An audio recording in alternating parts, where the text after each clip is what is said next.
to look towards the agriculture sector, the farm sector, कि हम production centric approach से बदल करके प्रॉफिट सेंट्रिक अप्रोच की कृषि की उत्पादकता के बजाय हम कृषि की प्रॉफिट की तरफ, उसके लाभकारी खेती किस तरह से होती है, इस दृष्टिकोण से अब सोचना प्रारंभ करें।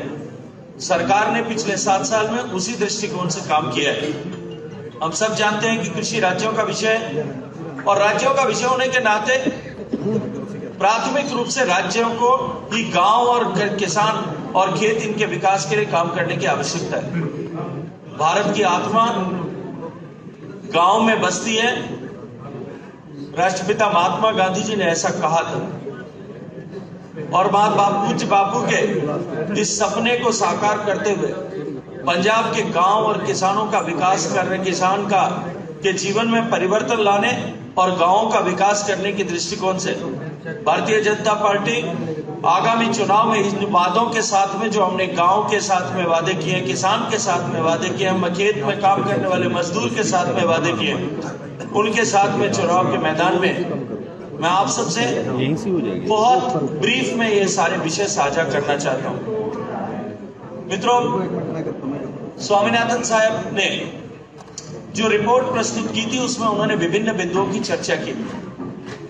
कृषि क्षेत्र के आमूलचूल परिवर्तन को लेकर के उन्होंने 10 पिलर्स पर अपनी रिपोर्ट दी थी।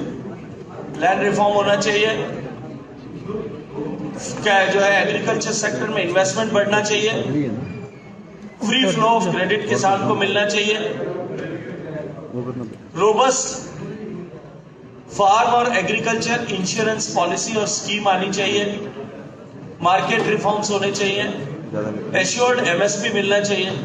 हमने अपने इस जो है रूरल मैनिफेस्टो में जो गांव और किसान, पिंड और किसान के लिए जो हमने मैनिफेस्टो जो अपना आज जारी कर रहे हैं, उसमें पहला बिंदु ये लिखा है कि मेहनत का पक्का मूल्य मिले, किसान को उसकी मेहनत का पूरा जो है मूल्य मिले। इसको हम सरकार में यदि आते हैं तो हम इंश्योर करेंगे। मिनिमम सपोर्ट प्राइस केवल जो है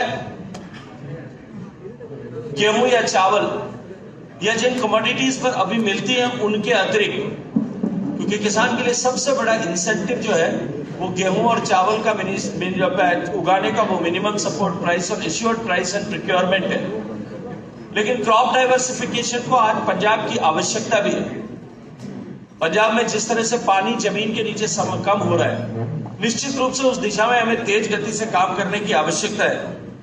इसलिए किसान को केवल गेहूं, चावल, दलहन, तिलहन इनका एश्योर्ड प्राइस मिले, उसके साथ साथ में जो वेजिटेबल्स एंड फ्रूट्स का भी उसको सरकार की विभिन्न योजनाएं जो MIS स्कीम अभी भारत सरकार की काम करती है, उसके तहत उसको भी लाभकारी मूल्य मिले, इसको सुनिश्चित किया जाए। और साथ ही साथ में एग्रीकल्चर को सस्टेनेबल बनाने के लिए और क्रॉप डाइवर्सिफिकेशन के लिए किसानों को प्रोत्साहित करने के लिए, ताकि उनकी आमदनी भी बढ़े और साथ ही साथ में पानी का भी अधिकतम उपयोग हो सके, बचाया जा सके। 5,000 करोड़ रुपए का एक कॉर्पस फंड उसके लिए बनाएंगे ताकि हम किसानों को उसके लिए प्रेरित कर सकें। जो दूसरा विषय है, इस दिशा में मैं बात करना चाहता हूं कि कर्जा मुआफी का अनेक बार चर्चा होती है कि किसान के कर्जे को माफ किया जाना चाहिए। भारतीय जनता पार्टी और भारतीय जनता पार्टी के सहयोगी दल, इस एनडीए का पंजाब के किसान से ये वादा है कि भारतीय जनता पार्टी और एनडीए की सरकार यदि बनती है तो हम 5 एकड़ से कम के रकबे वाले किसान के संपूर्ण कर्ज माफी पर काम करेंगे। एग्रीकल्चर का उसका जितना लोन है उस लोन को माफ करेंगे और तय समय में उसको पूरा करेंगे। पंजाब में शामलात लैंड की एग्रीकल्चर को लेकर एक बड़ा विषय पेंडिंग है। 1 लाख एकड़ ऐसा एस्टिमेट किया जाता है कि ऐसी जमीन है जो शामलात जमीन है और जिसकी खेती को लेकर के एक सिस्टमेटिक अप्रोच के साथ में लैंडलेस फार्मर्स को वो जमीन कल्टीवेशन के लिए मिले।